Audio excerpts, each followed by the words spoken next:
changes are taking place in the East-West, South-North 要让 dynamics. 世界稳下来、好起来。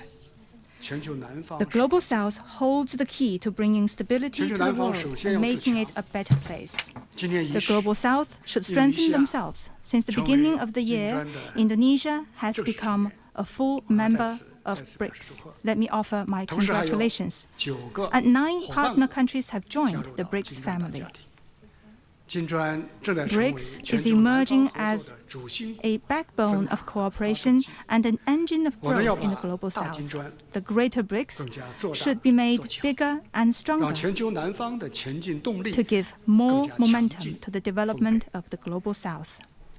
The Global South should stand together in unity.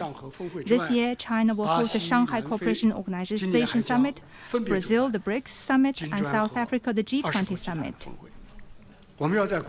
We should speak in one voice to the world, safeguard our common interests, and steadily increase our representation and voice in global governance. The Global South should strive for development. Last November, President Xi Jinping announced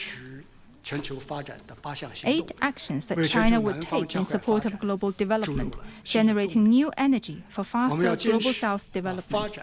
We should keep development as a central international agenda item, build up the momentum, enhance our capacity, and advance hand in hand toward modernization.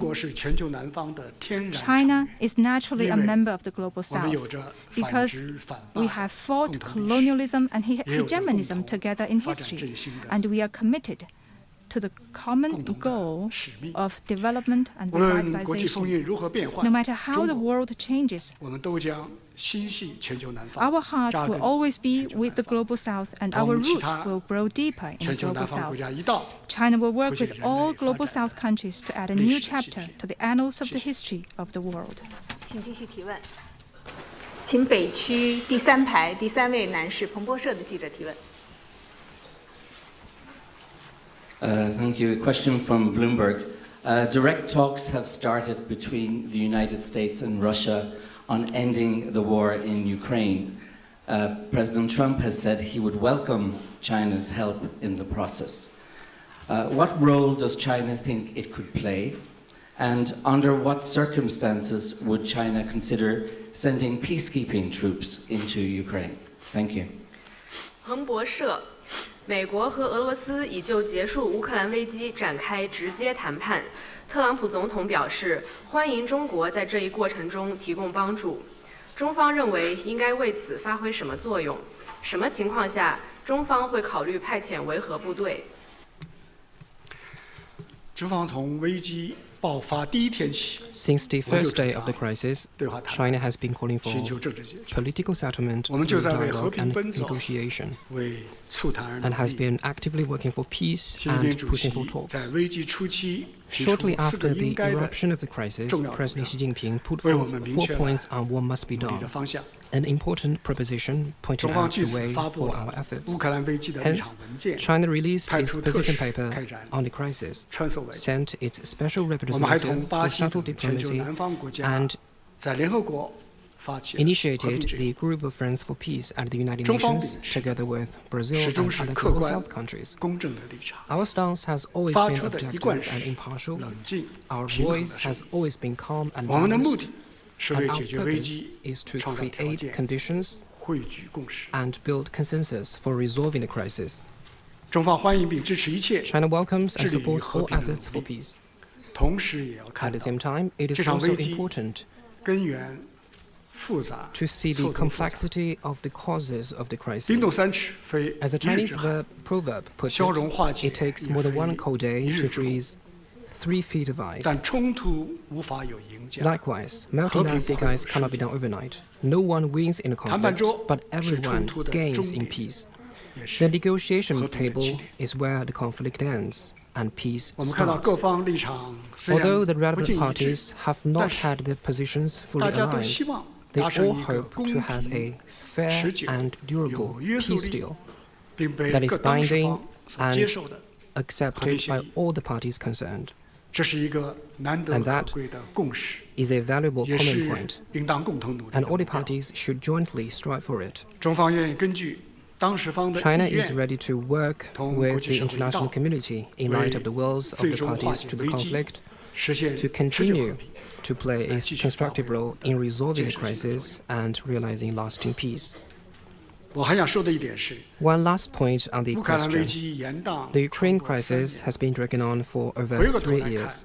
In hindsight, the tragedy could have been avoided. All parties should learn something from the crisis.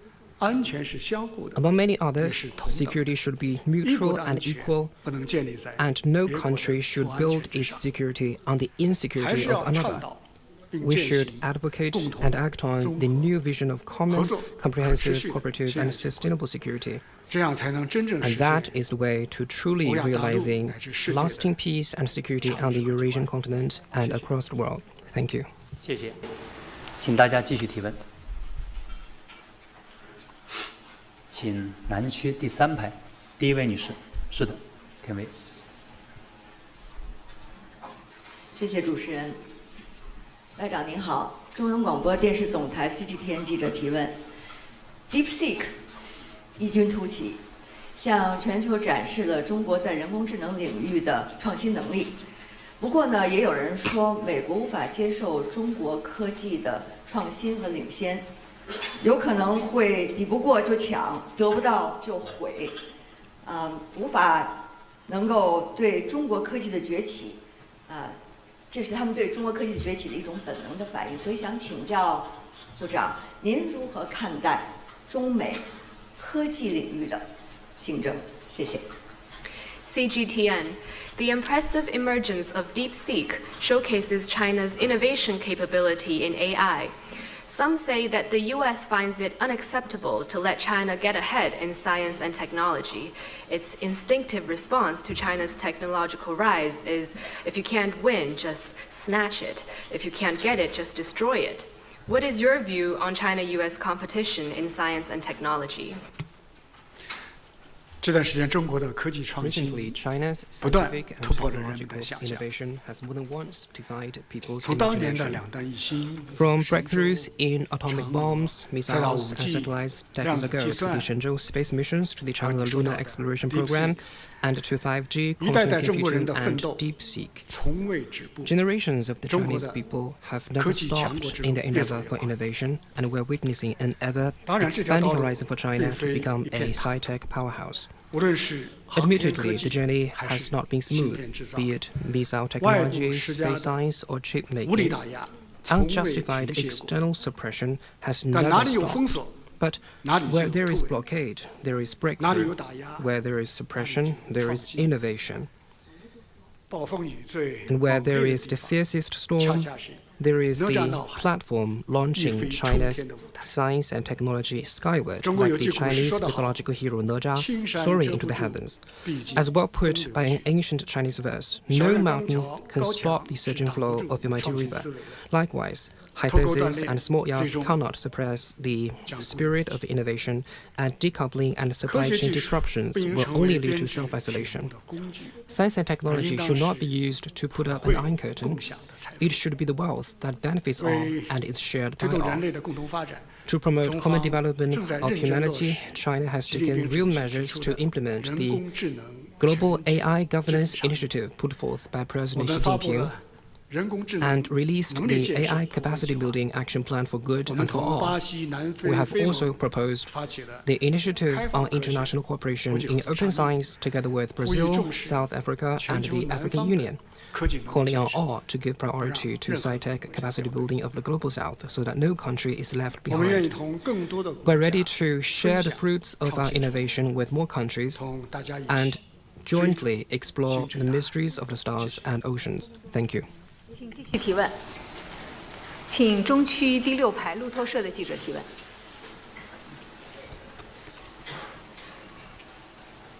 Good morning. I'm from Reuters. Trump has returned to the White House, and immediately he has imposed fresh tariffs on China over fentanyl. At the same time, he wants to build a good relationship with China. So my question is, how differently will China engage with the Trump administration over the next 4 years?